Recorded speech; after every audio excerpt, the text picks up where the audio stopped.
Episode sebelumnya, Asep dan istrinya baru merintis usaha jual beli motor bekas di Jakarta.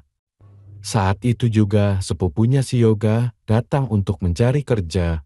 Namun, bukannya bersyukur, Yoga malah banyak mengeluh, mulai dari kontrakannya dianggap sempit dan panas, hingga menolak tawaran kerja dengan gaji 5 juta karena dianggap kecil. Tak berhenti di situ, Yoga mendesak Asep agar meminta bantuan temannya memasukkan dia ke pabrik. Tapi begitu diterima, Yoga kembali mengeluh karena pekerjaan di sana terlalu berat baginya. Bagaimana cerita selanjutnya? Yuk tonton, jangan lupa like dan subscribe ya. Lah, kerjaannya packingin barbel. Buset, gue kira lipat kardus atau tempel stiker. Banyak banget. Mana berat-berat semua lagi.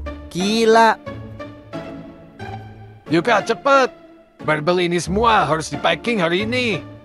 Angkat buruan, masukin ke kardus. Terus disusun rapi. Jangan lama-lama.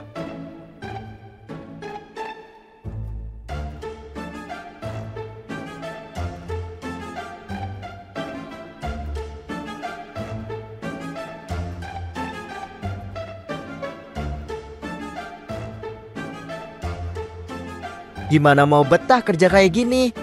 Gaji 6 juta juga kalau tiap hari suruh angkat beginian, ya ancur badan. Gak kuat aku, serius.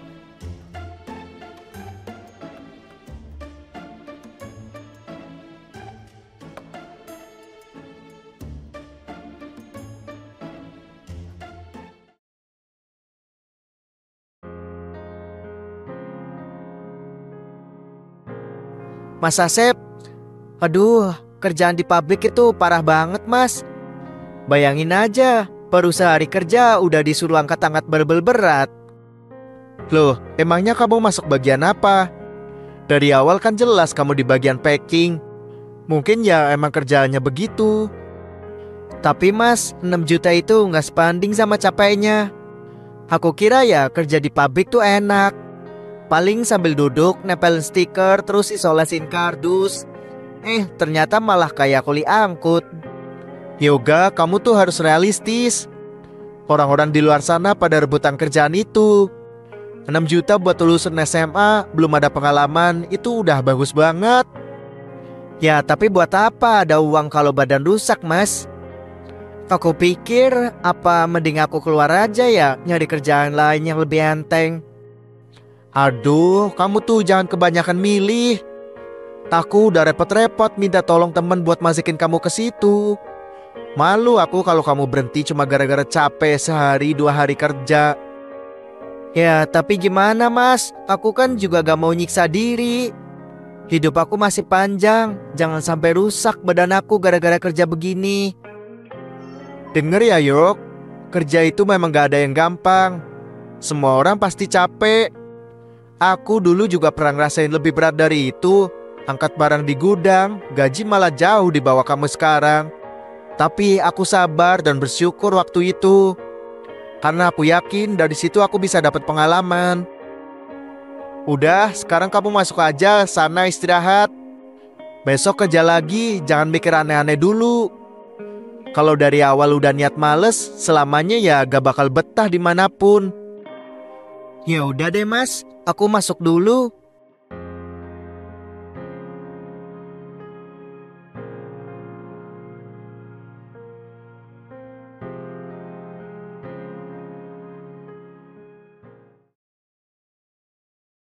Akhirnya mateng juga masakannya.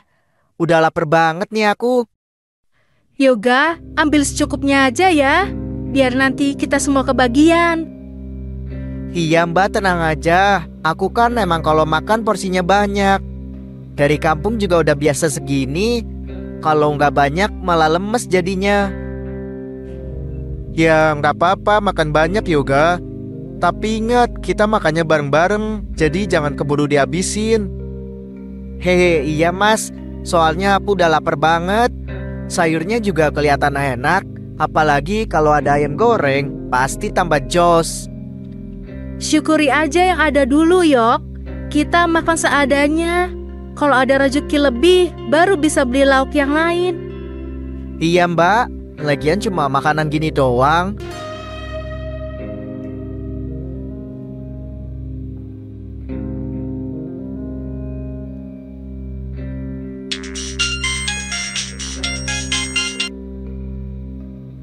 Halo Bu, Yoga, gimana kabarmu nak? sehat Bu, alhamdulillah. Ada apa ya Bu? Syukurlah. Terus gimana nak? Udah dapat kerjaan belum? Ibu nunggu kabar kamu. Udah Bu, Yoga kerja di pabrik, gajinya lumayan. Nanti kalau udah gajian, Yoga transfer ke Ibu ya. Yoga, kalau bisa transfer besok bisa nggak? Soalnya ada tagihan yang harus ibu bayar. Besok ya Bu? Iya deh, tenang aja Bu, nanti Yoga usahain transfer. Alhamdulillah, makasih nak. Ibu doain rezekimu lancar di sana. Iya Bu, amin. Doain aja ya. Yoga, kamu bilang udah gajian. Kok janji ke ibu mau transfer besok? Hehe, itu cuma biar Ibu gak khawatir aja Mbak. Aslinya kan belum gajian. Jadi gini Mbak, aku mau minta tolong pinjam duit dulu.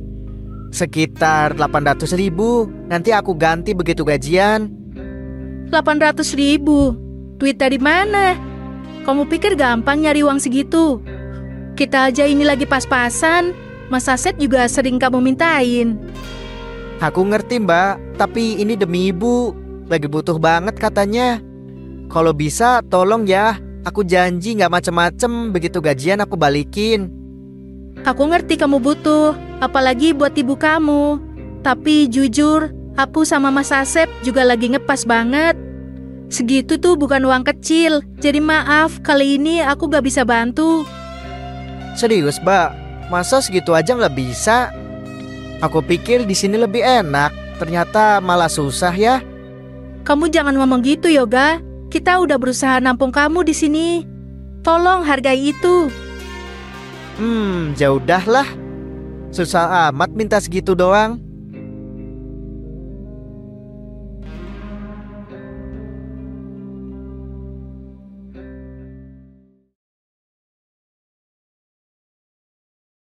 Bang, ini Scoopy tahun berapa ya? Kondisinya masih bagus nggak? Oh, yang itu tahun 2020 Mas. Kilometernya masih rendah, pajaknya juga masih panjang. Mesinnya masih halus banget. Pokoknya unit ini paling bagus dah di sini. Iya sih, masih mulus juga ya bodi-bodinya. Tapi ini harganya berapa bang?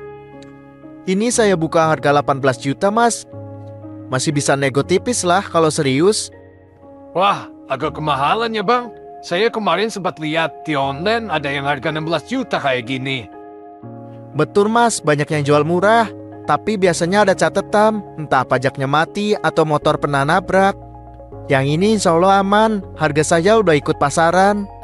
Nego-nego paling dikit lah. Saya pikir-pikir dulu deh bang. Soalnya budget saya masih kurang. Takutnya kalau dipaksain malah nggak cukup buat keperluan lain. Oh iya Mas, nggak apa-apa. Silakan pikir-pikir dulu. Kalau cocok kabarin aja. Motor masih saya simpan di sini. Siap, makasih bang. Saya jalan dulu ya.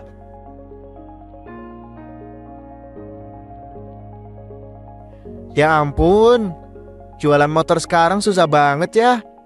Motor masih mulus aja susah banget lakunya.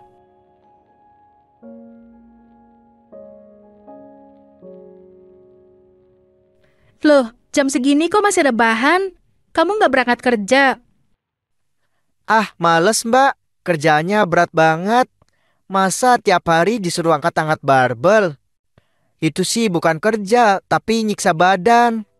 Kerja dimanapun pasti ada capeknya, Yoga.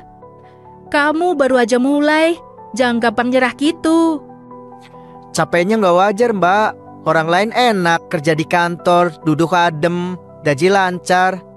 Lah aku disuruh jadi kuli angkat besi. Mending tidur aja. Yoga bangun, berangkat kerja sana, jangan banyak alasan. Tapi Mas, kerjaannya beneran gak masuk akal. Badan aku jadi sakit semua. Kalau terus-terusan angkat barbel begitu, bisa rusak badan aku. Udah cukup, Yop. Jangan banyak alasan. Aku udah capek denger keluhan kamu terus. Kalau kamu gak bisa ngargai kesempatan kerja yang ada, berarti kamu gak usah tinggal di sini lagi. Hah, ya udah deh, kalau Mas maksa. Tapi jangan salahin aku kalau nanti aku sakit beneran.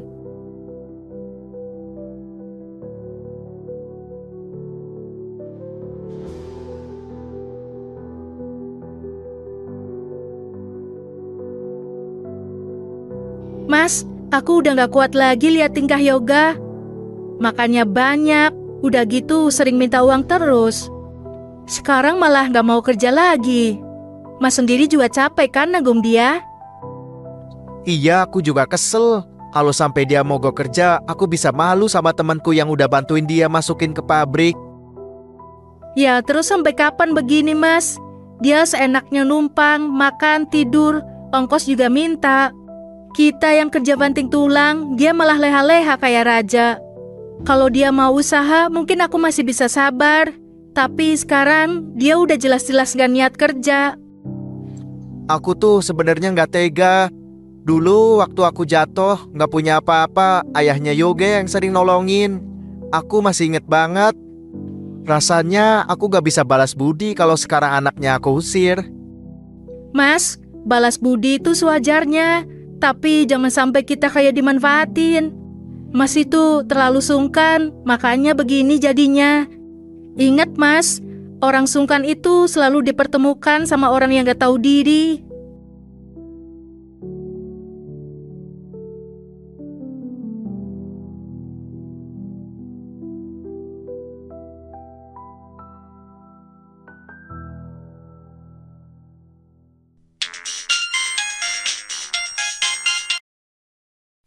Halo Rian, ada apa ya? Halo Sep, aku mau ngomong. Sepupumu si Yoga itu, kok udah beberapa hari gak masuk kerja ya? Hah? Masa sih? Tiap pagi dia berangkat kok. Pakai seragam kerja malah. Mungkin dari rumah iya, tapi di pabrik gak pernah nomor. Bahkan kemarin bagian HRD udah lapor ke aku. Kalau begini terus terpaksa dia harus di-cut. Gak bisa dibiarin hal-hal kayak gini, Sep. Astagfirullah, aku bener-bener gak tahu Yan. Dari rumah dia bilangnya berangkat kerja, pakaiannya pun rapi, pakai baju pabrik. Jujur aja, Sep, tadinya ada kandidat lain yang jauh lebih layak dari Yoga. Tapi aku singkirin karena kamu yang minta tolong. Aku percaya sama kamu. Pikirnya dia pasti anak baik. Malah kayak gini jadinya. Aku jadi ikut kena sama atasan. Aduh, maafin aku ya Ri. Aku salah udah maksa kamu buat bantuin Yoga. Aku pikir juga dia bakal niat kerja di situ. Ternyata malah kayak gini. Aku ngerti kamu pengen nolongin keluarga. Tapi kalau modelan kayak gini susah, Sep. Orang lain mati-matian cari kerja. Ini malah buang kesempatan. Kamu pikir atasan aku bakal maklumin terus? Iya, aku paham. Aku bakal ngomong langsung ke dia. Maaf banget Yan. Sekali lagi, makasih kamu udah kasih kesempatan. Walau akhirnya malah bikin masalah. Ya udah, Sep. Coba kasih tahu dia. Kalau masih begitu, terpaksa aku coret namanya. Aku nggak mau nama aku ikut jelek gara-gara dia. Iya Yan, makasih. Aku janji bakal beresin ini semua.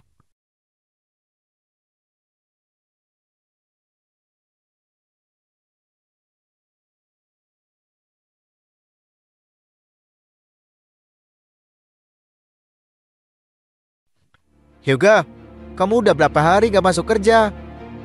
Loh, aku kerja kok. Maksudnya apa Mas? Udah ngaku aja, tadi teman Mas nelpon. Katanya kamu udah beberapa hari gak masuk kerja. Sebenarnya aku gak pengen kerja di situ Mas. Di sana orang-orangnya pada gak enak. Atasannya galak, kerjaannya juga gak manusiawi. Jadi kamu berhenti gitu aja? Kamu pikir gampang? Temen Mas sudah bela-belain masukin kamu loh. Dia singkirin ditatain demi kamu karena Mas yang minta. Sekarang aku malu besar gara-gara ulahmu. Ya salah Mas sendiri maksa aku kerja di situ. Aku kan cuma mau coba. Kalau nggak cocok ya kenapa harus dipaksa terus? Kan kamu yang minta dicariin kerjaan. Adanya cuma itu. Kerja itu nggak ada yang enak, Yok. Semua orang juga capek. Semua orang juga ditekan. Tapi mereka jalanin demi hidupnya. Lah kamu baru sebentar aja udah nyerah. Mas gak nyangka, ternyata sepupu sendiri tega bikin malu beginian. Enak aja Mas ngomong kayak gitu. Kalau aku tahu bakal diginiin, mending aku nggak usah ke Jakarta dari awal. Ya udah, sekarang kamu beresin barangmu, keluar dari rumah ini. Mas udah cukup sabar. Mas gak mau lagi nampung orang yang gak tahu diri dan pemalas. Mas, beneran mau ngusir aku? Mas sudah nahan sabar sejauh ini. Tapi kalau terus-terusan kayak gini, lebih baik kamu pergi aja. Aku gak kuat lagi nampung kamu.